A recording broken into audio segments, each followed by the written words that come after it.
Apa hukumnya memajang foto dalam rumah termasuk foto Masjidil Haram atau Nabawi?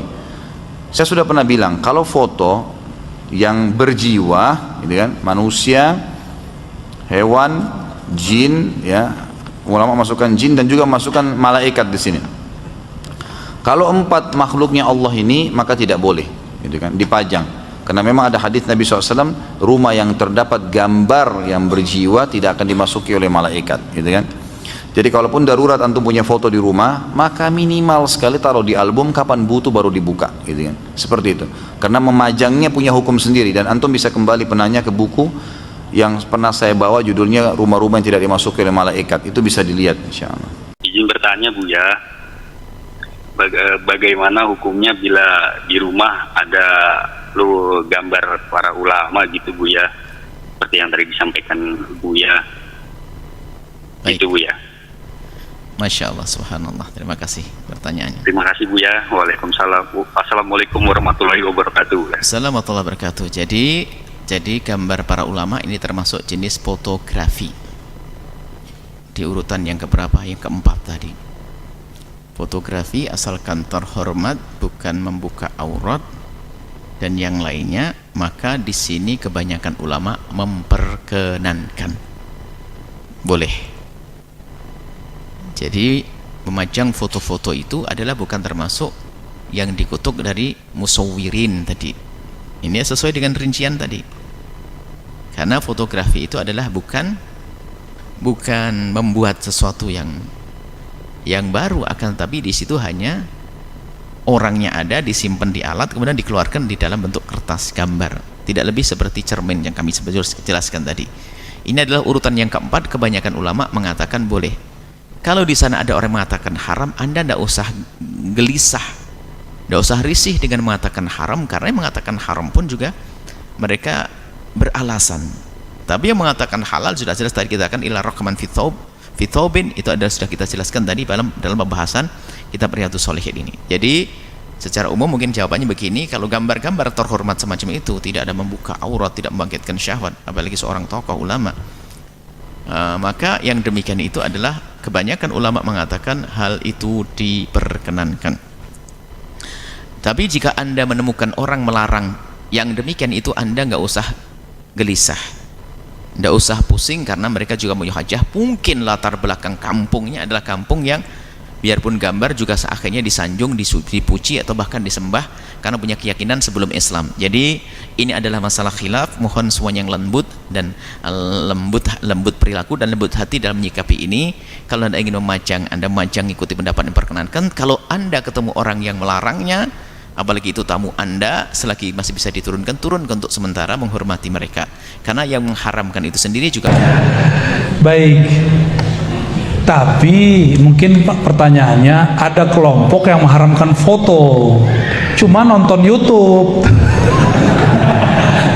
Mengharamkan foto pakai kamera, nonton video.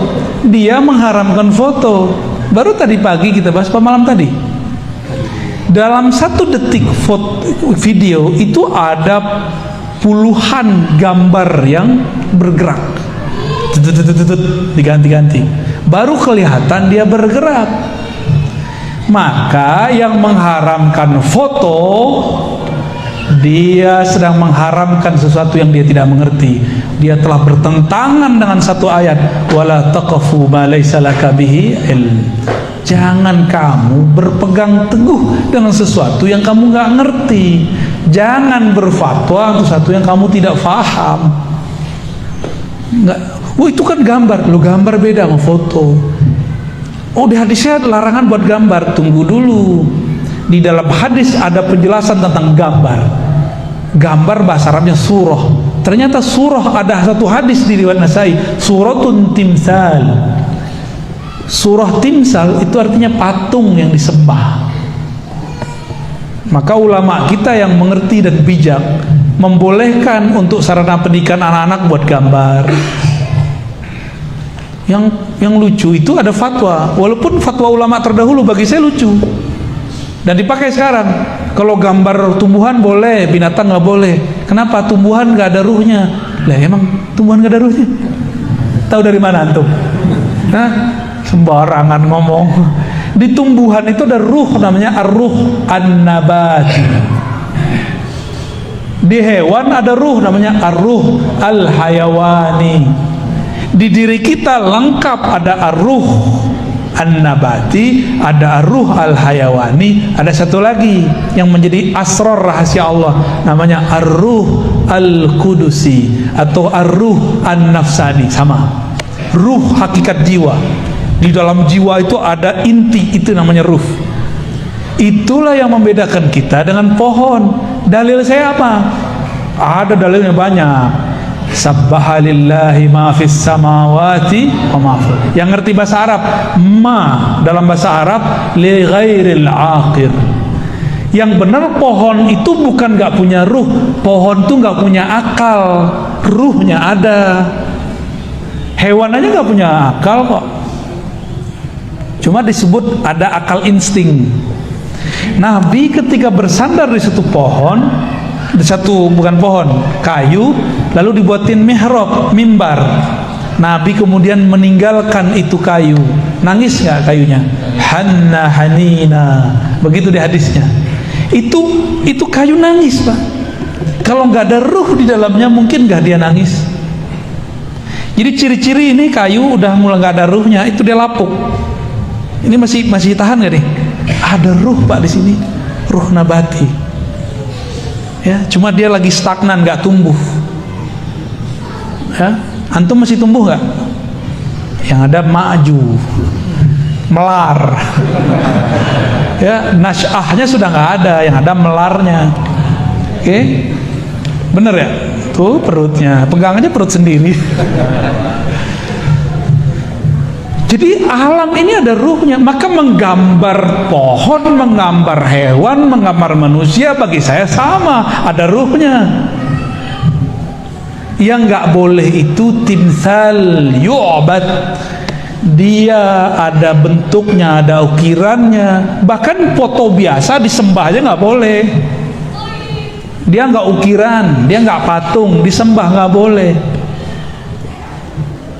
Oke? Baik. Kalau nyimpan foto istri boleh nggak? Udah. Boleh. Boleh. Syirik loh. Syirik loh. Kaget. Itu punya foto akhwat nggak? Nggak ada. Istri orang nggak boleh, Ustaz. Hah? Istri orang nggak boleh, ya? Nggak boleh. Istri mantan orang. Beneran nanti nggak nyimpen. Wah, soleh bener. Godul basor sampai ke dompet-dompetnya coba. Nonton boleh nggak? Nonton berita itu ada fotonya nggak? Ada gambar bergerak nggak? Disembah nggak? Ya nggak apa-apa. Ayo yang waras, ya. Ayo yang dalilnya mana? Afalata. Inna fi dzalika laayatin liqaumin yatafakkarun. Ini dalilnya semua dulu kita mikir, jangan mandek. Cukuplah pohon-pohon ini yang mandek, kita nggak usah mandek. Ya, Nabi ketemu Arab Badui. Nabi nanya, karena dia nggak beriman sama Nabi, kamu beriman nggak kepada aku jika aku panggil itu pohon dia datang ke sini? Cobain aja, kata si Arab Badui, ngejek dia, ya. Nabi bilang, wahai pohon kurma, kemarilah. Itu pohon membelah tanah dan dia bergerak. Itu si Badui langsung udah beneran ini. Nabi, coba antum panggil deh pohon, datang nggak di sini? Lo kenapa nggak bisa datang? Karena nggak tahu nama ruhnya. Itu pohon ada ruhnya. Kenal kita sama ruhnya, bisa dipanggil. Itulah mukjizat para nabi. Jika pada wali disebut karamah, kemurahan Allah, itu arti karamah. Karamah itu bukan kesaktian, kemurahan Allah. Kalau Allah nggak pemurah, nggak dikasih yang begituan. Gimana? Ya? Terjawab. Boleh nggak pajang foto? Kan itu pertanyaannya. Berarti udah terjawab ya? Boleh, tapi jangan dikultuskan. Ya? Ntar lakinya iri lagi ya, Maka suami istri harus mengerti ilmunya kalau bisa sama, sehingga kalau suaminya atau istrinya majang foto gurunya, nggak ada kecemburuan. Apalagi mencium-cium foto kan gawat. Foto gua aja lu gak cium ya, tinggal dijawab kalau suami digituin ya, atau istri gitu ngomongnya, wah jangankan foto, yang ada di dalam foto itu aku cium ya. Jadi nggak usah cemburu sama foto. Dulu ada seorang syekh mursyid tariqah namanya Qadirun Yahya. Dia membolehkan muridnya melihat foto dia sebelum zikir. Karena kalau melihat foto langsung ingat lagi talqin zikir. Tapi biasalah orang suuzon dikira nyembah guru.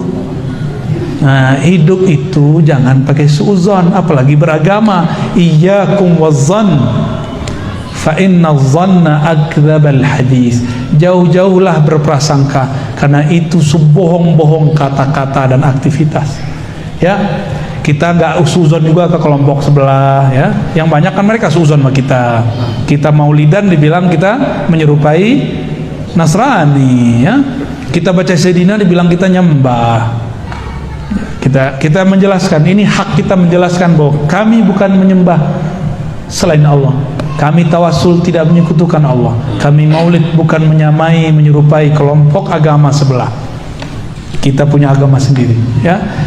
Sudah 1:30, habis ini saya mau jalan lagi ke Al-Maksum, Universitas Al-Maksum. Kita ada kajian di sana ya. Sekarang katanya sudah boleh ikut ya. Sudah boleh terbuka. Silakan kalau ada yang kesempatan, kita ngaji di sana tentang syariat, tarekat, hakikat, ma'rifat. Kalau mau di sana ya, teorinya. Prakteknya harus datang. Mahal itu, nggak bisa dibeli. Antum mau beli berapa juga nggak bisa. Kalian kesimpulan sama muhasabah aja. Baik, kesimpulan aja ya, nggak pakai muhasabah ya. Kesimpulan kajian kita pada siang yang berkah ini, pertama, keyakinan bahwa Allah bertempat bukanlah ajaran Islam, itu ajaran filsafat materialis ya, yang kemudian diayat-ayatkan, yang disunah-sunahkan. Yang kedua, ajaran Ahlus Sunnah, ajaran yang dibawa Rasulullah, cukup katakan istawa, cukup katakan nuzul, cukup katakan semua yang antum mau katakan, tapi yakini Allah bukan benda. Maka hilanglah bayangan duduk, bayangan berpindah-pindah dari dalam diri kita. Dan yang ketiga, sebenarnya pembahasan ini tidak wajib diketahui semua orang. Namun karena kerusakan akidah sudah berkembang, kerusakannya sekarang adalah berkembangnya keyakinan yang mendoktrinkan umat Allah bertempat, barulah kita buka suara. Dulu mana ada saya bahas-bahas begini. Bagi saya ini pembahasan orang pesantren, tapi umat sudah diracuni, maka kajian pesantren kita bawa keluar, kajian Al-Azhar kita bawa keluar, kajian ulama Hadramaut kita bawa ke sini, kajian ulama di Surabaya kita bawa ke sini. Ya, itulah oleh-oleh dari kami. Semoga bermanfaat, semoga kita diterima sebagai hamba Allah yang diridhoinya. Amin ya rabbal alamin.